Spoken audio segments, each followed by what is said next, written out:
including 4 children, have been killed. And Russian President Vladimir Putin has proposed direct talks with Ukraine in Istanbul on May 15th without preconditions to achieve lasting peace and eliminate the root causes of the 3-year conflict.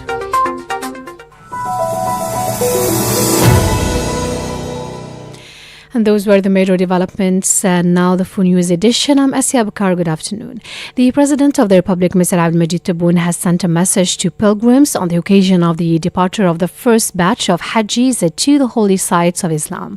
President Tebboune called on Algerian pilgrims to be the best ambassadors of Algeria in the holy sites. And the Minister of State in charge of Foreign Affairs, National Committee Abroad and African Affairs, Ahmed Attaf, has received a phone call from the Deputy Prime Minister and Foreign Minister of Pakistan, Muhammad Ishaq Dar. The Pakistani minister and his Algerian counterpart discussed the latest developments in the Indian subcontinent, notably the ceasefire agreement reached between Pakistan and India in order to ease tensions and avoid any escalation that could endanger the security and stability of the two countries and region. The Minister of State, for his part, shared Algeria's satisfaction at the agreement, hailing the mediation efforts made to achieve it through diplomacy and dialogue rather than tension and confrontation. Algeria said it hopes this step will be strengthened in the coming days for the foundation for lasting, just and definitive peace between the two neighboring countries, which will serve the interests of their peoples and strengthen security and stability through the region.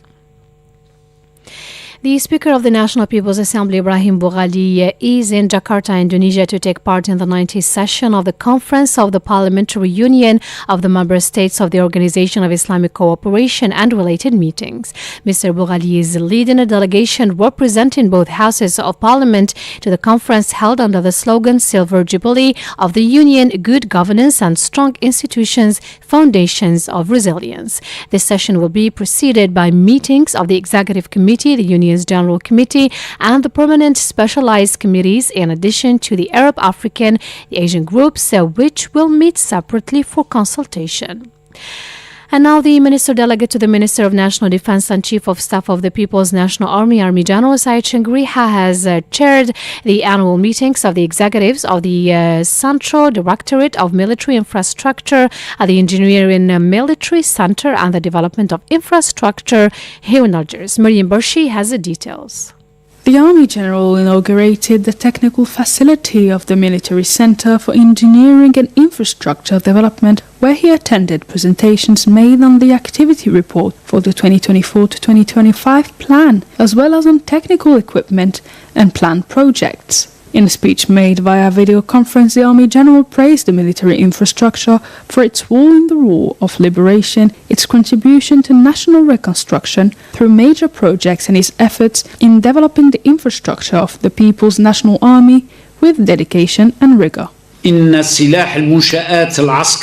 armed military infrastructure, whose first nucleus was established during our glorious War of Liberation, for which it played an active role in, has greatly contributed to eliminating the remnants of colonialism after the recovery of our national independence. It actively participated in the battle to build, develop, and rebuild the country through its strong and distinguished presence in the implementation of major projects of an economic and social nature, such as the Trans-Sahara Highway, industrial complexes, educational institutions and universities, as well as hospitals and hundreds of agricultural villages across various regions of the national territory, in addition to its main mission of laying solid foundations for our People's National Army in the field of infrastructure by creating and developing the infrastructure of our armed forces, a mission that the members of this infrastructure have successfully accomplished with dedication, rigor, and sincerity.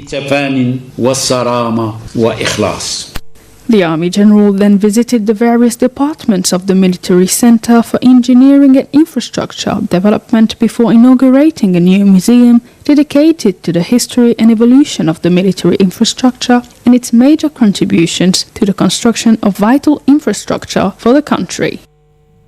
You're still listening to Radio Algeria International, and the Minister for Foreign Trade and Exports Promotion, Kamal Rizieq, has called on Algerian and African investors, businessmen and project promoters here in Algiers to take advantage of the improved economic and investment environment in Algeria to establish genuine investment and trade partnerships, stressing that the next decade will be the decade of Algeria and Africa. Mr. Sharfi.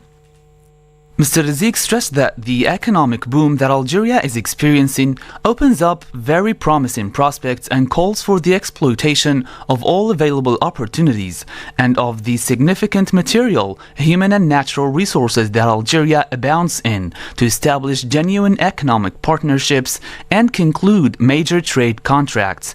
The minister urged for the exploitation of all the opportunities available in short term and over the next 10 years, which will be the decade of the African continent in general and of Algeria in particular, which is emerging as a major economic power on the international scene. After highlighting Algeria's effort under the guidelines of the President of the Republic, Mr. Abdelmajid Tebboune, to improve the business climate by ensuring legislative stability capable of attracting local and foreign investment, Mr. Rizieq said that the approach was based on the development of economic sectors and the promotion of trade between partners on the continent within African Continental Free Trade Area Agreement.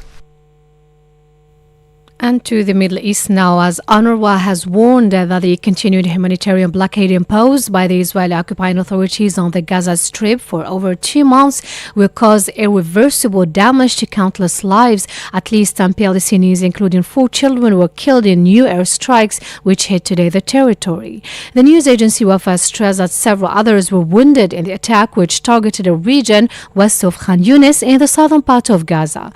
This came as UN officials and non-governmental organizations warned that the humanitarian situation was worsening day by day on account of the blockade imposed by the Israeli occupying authorities on Gaza. In this connection, the Euro-Mediterranean Human Rights Observatory affirmed that victims, a week 14 elders died of health complications related to hunger and malnutrition and lack of medical care resulting from the Israeli blockade on Gaza. The Geneva-based organization deplored the health conditions deliberately imposed to the Palestinian population, which is stressed is threatened by a silent death. And now the United States and Iran are holding a new round of talks today in Oman, just ahead of a visit to the region by President Donald Trump. And Mariam Barshi has the details. The outcome of the new round is uncertain amid continuing US-Iranian tensions and Washington's internal division over the Trump administration's Iran policy. Trump, who will visit 3 Arab Gulf countries this week, has voiced hope for reaching a deal with Tehran. Iran has agreed to hold the 4th round of indirect nuclear talks with the United States in Oman. The 4th round of negotiations, initially scheduled for May 3rd in Rome, had been postponed with mediator Oman citing logistical reasons. Iranian Foreign Minister Abbas Araghchi said negotiations are moving ahead and naturally, and the more both sides advance, the more consultations they have and the more time the delegations need to examine the issues. Trump is scheduled to visit Saudi Arabia, Qatar and the United Arab Emirates from May 13 to 16 on his first major Middle East trip of his second term. In Riyadh, he is expected to meet leaders of the Gulf Cooperation Council. The visit follows 3 rounds of US-Iran negotiations over Iran's nuclear program. And in Albania, people today are heading to the polls in general election that will determine the composition of the national parliament and the country's leadership for the next 4 months. Mr. Sharfi. Albanians will decide between the Prime Minister and an opposition that is as broad as it is determined to bring him down. More than 2,000 foreign and Albanian observers are on hand to monitor the vote. A new challenge has been added with the diaspora voting from abroad for the first time.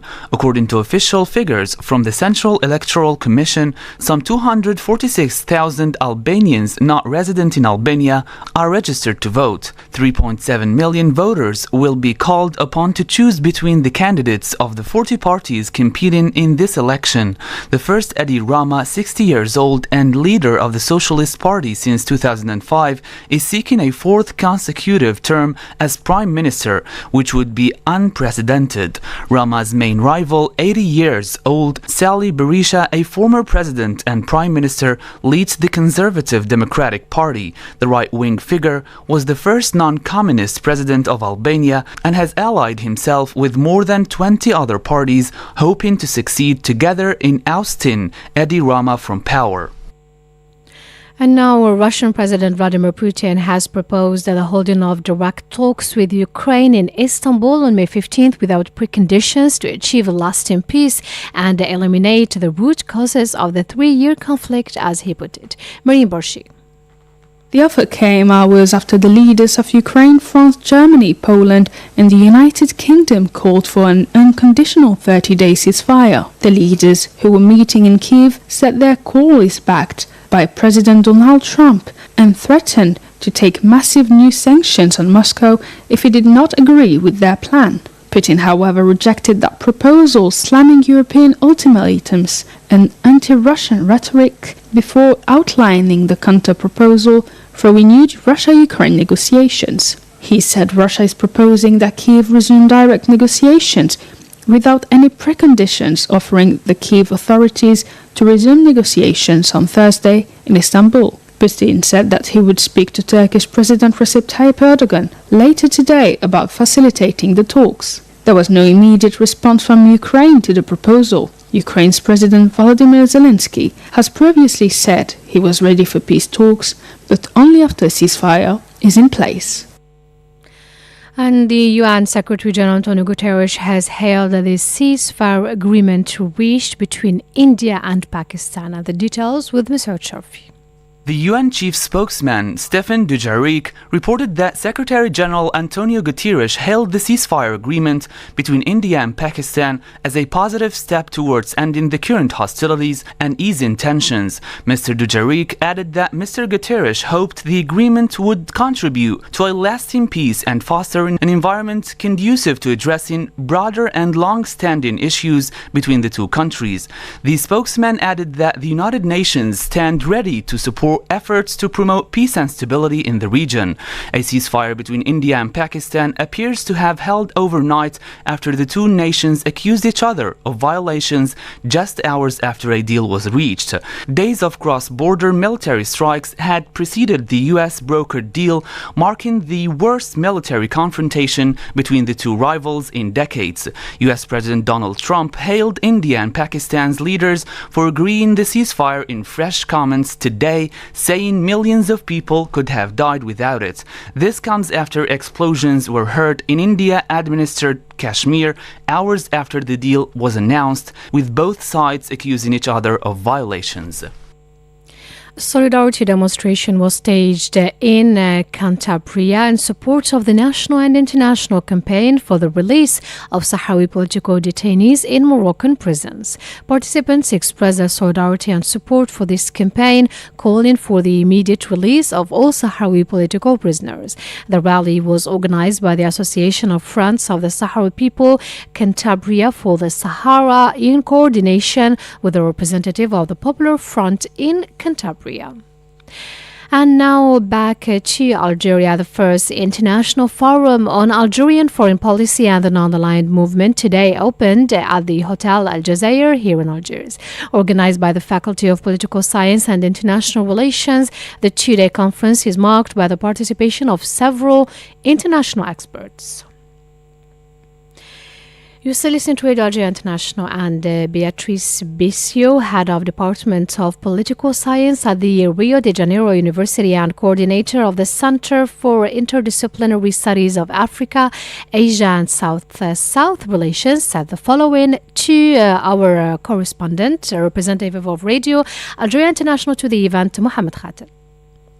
Had a key role in the movement from the very beginning, because the movement was launched in 1971 in Belgrade when Algeria was still struggling for its independence, but it was there as a representative of the liberation movement, in the Algerian liberation movement. And after the independence in July 1962, of course, July 62, Algeria became a member of the movement fully and has a role in discussing in a very deep sense the main issues of the movement, and particularly there was an important meeting in Algiers in 1973. So Algeria was the host, the headquarters. So that was Beatrice Biseo, Head of Department of Political Science at the Rio de Janeiro University. She was speaking to our colleague Mohammed Khater. And now that's it for our news bulletin. I invite you to listen to the international event of the week. The international event of the week. This week, the Israeli government announced a plan providing for an expansion of its army's operations in Gaza with the aim of taking control of the Palestinian territory for an indefinite period.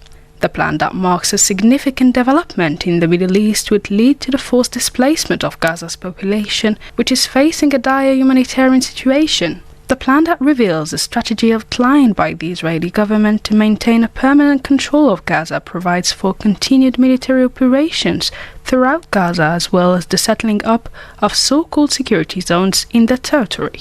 Asked if by disclosing his occupation plan of Gaza, the Israeli Prime Minister is telling the world that he will continue to go as far as he could, defying the international law and conventions, as long as he enjoys the US administration's support, our California-based political analyst has this to say. This announcement must be placed in its proper context. It comes before US President Donald Trump is set to visit the region. The Israeli Prime Minister making a stark and provocative announcement to maintain permanent control over Gaza and what amounts to institutionalizing the occupation is not new. The plans to do this have been in the making for quite some time now. But we should not make a mistake. This announcement is not just about what Israel calls its national defense security. It is a calculated political move, a shift in narrative timed for maximum impact. But by publicly revealing this plan now, Netanyahu aims to achieve three things. First, to divert international attention away from the humanitarian catastrophe unfolding in Gaza, the destroyed home, the collapsing hospital, the growing famine, the genocide, and to refocus global headlines on Israel's assertion of control. Second, to signal to the Palestinians that any form of resistance is futile, that they must submit, not negotiate, that the siege is not temporary, it's a new normal. And third, to set the stage for President Trump's arrival. Trump, now serving his second term, has been one of the most openly pro-Netanyahu presidents in U.S. history. His earlier recognition of Jerusalem as Israel's capital, the severing of U.S. aid to Palestinian institutions, and his administration abandonment of the two-state framework have all emboldened Israel to act unilaterally and without any punishment.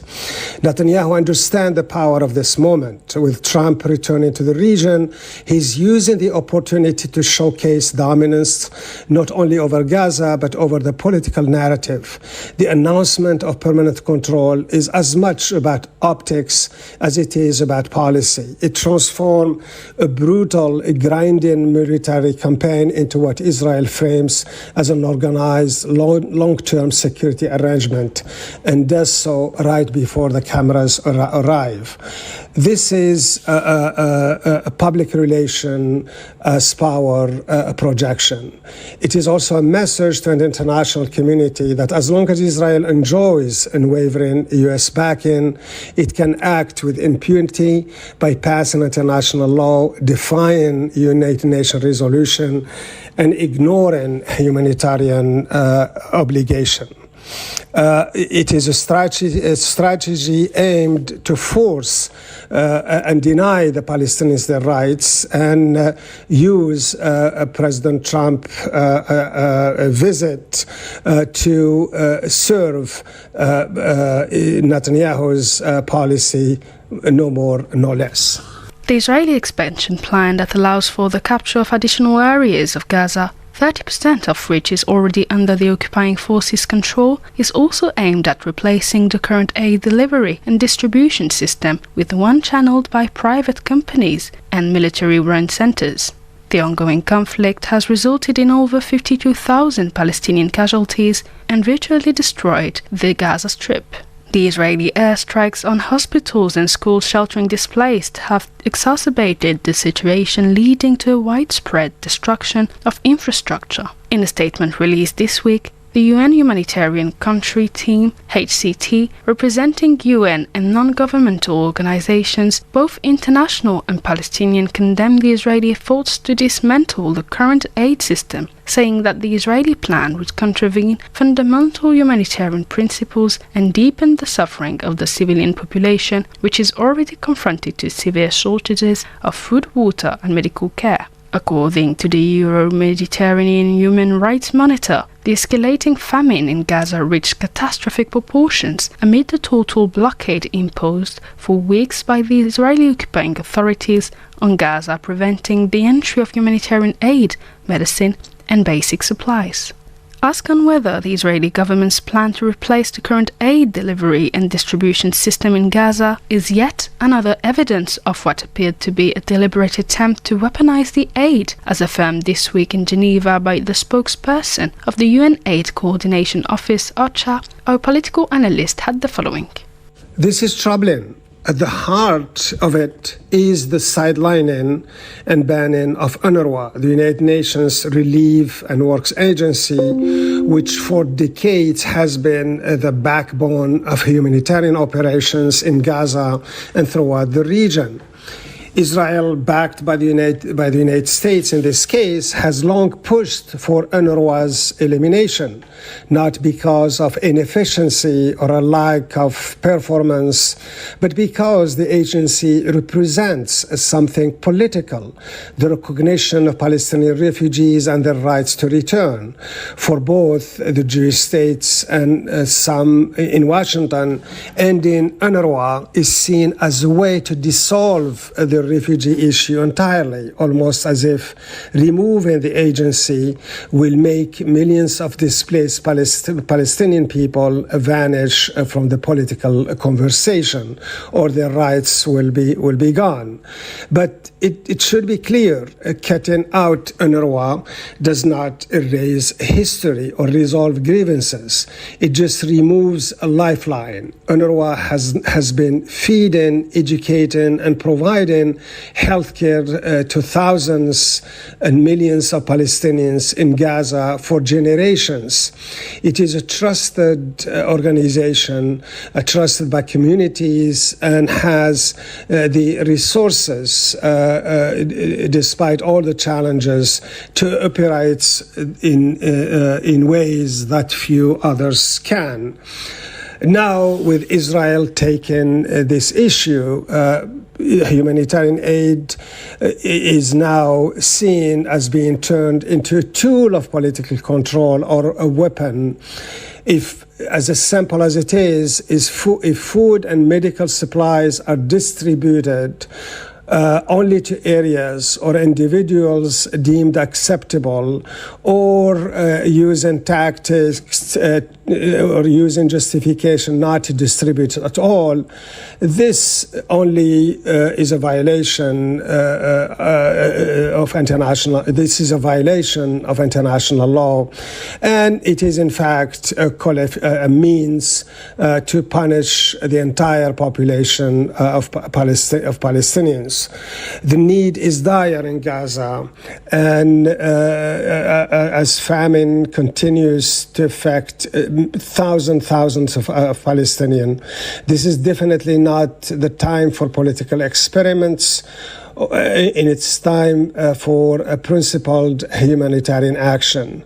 When aid becomes conditional based on compliance, political allegiances, or the erasure of a refugee identity, it has no moral ground. Something that the United Nations and the friends and those and humanity in general, the entire community, should take that with a strong heart and take actions to make sure that the Palestinians are treated as humanly, and that the Israel must not use this opportunity, the starvation of Palestinians, to further starve them. The international community expressed serious concerns at the Israeli plan, which was met with criticism from Palestinian leaders and international human rights organizations who consider the move a violation of the international law and of the Palestinian sovereignty and integrity. The Palestinian Hamas movement affirmed that there were no point in pursuing the negotiations at a time when Israel continued its starvation war against the Palestinian population in Gaza. The UN Secretary General Antonio Guterres warned that the expanded Israeli operations and the prolonged military presence would inevitably lead to countless more civilians killed and further the destruction of Gaza. Both the Arab Parliament and France rejects the plan as unacceptable, recalling that the Israeli government's move is in violation of humanitarian law. Asked if the international community will continue to remain idle in the face of the horrors taking place in Gaza, our political analyst Hamoud Salhi commented the issue. The international community has once again sounded the alarm over Israel's reported